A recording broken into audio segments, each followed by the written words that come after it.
गवई धीरेंद्र कृष्ण महाराजांच्या पाया पडायला गेले होते याचा मला प्रचंड शॉक बसला. कारण ते गवईंचे पुत्र आहेत अशी माझी समजूत आहे. रासू गवईंचे अनुभव मला थोडे वेगळे आहेत.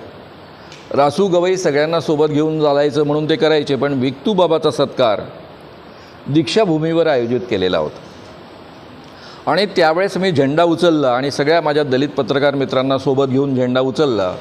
त्यामध्ये जगन मंजारी होते, सिद्धार्थ सोनटक्के नावाचे पत्रकार होते आणि आम्ही जाहीर आवाहन केलं की तुम्ही जर विक्तूबाबाचा सत्कार बाबासाहेब आंबेडकरांच्या दीक्षाभूमीवर केला तर आम्ही तुमच्या विरुद्ध आंदोलन करू. त्यावेळेस त्यांनी तो इमिजिएट रद्द केला. त्यांनी प्रतिष्ठेचा मुद्दा केला नाही. हाही माझा एका बाजूनं अनुभव आहे. तर त्यांचे चिरंजीव जे स्वतः म्हणतात मी आंबेडकरी विचारांचा आहे, आंबेडकरांच्या विचारांचं मी दूध प्यालेलो आहे, तो माणूस जर धीरेंद्र कृष्ण महाराजांच्या पायावर डोकं ठेवत असेल आणि आशीर्वाद घेत असेल, CGI राहिलेला माणूस, तर माझं एवढंच म्हणणं आहे की तुम्ही यापुढे कधीही आंबेडकरांचं नाव घ्यायचं नाही. तो अधिकार तुम्ही गमावलेला आहे. तोंडातनं पुन्हा डॉक्टर बाबासाहेब आंबेडकरांचं नावच काढू नका. त्यांचा नाव घेण्याचा अधिकार तुम्ही पूर्णतः गमावलेला आहे. एवढंच फक्त या निमित्तानं मी म्हणेन. श्याम मानव कोण होता ते सांगणारे? त्यांना कोणी अधिकार दिला?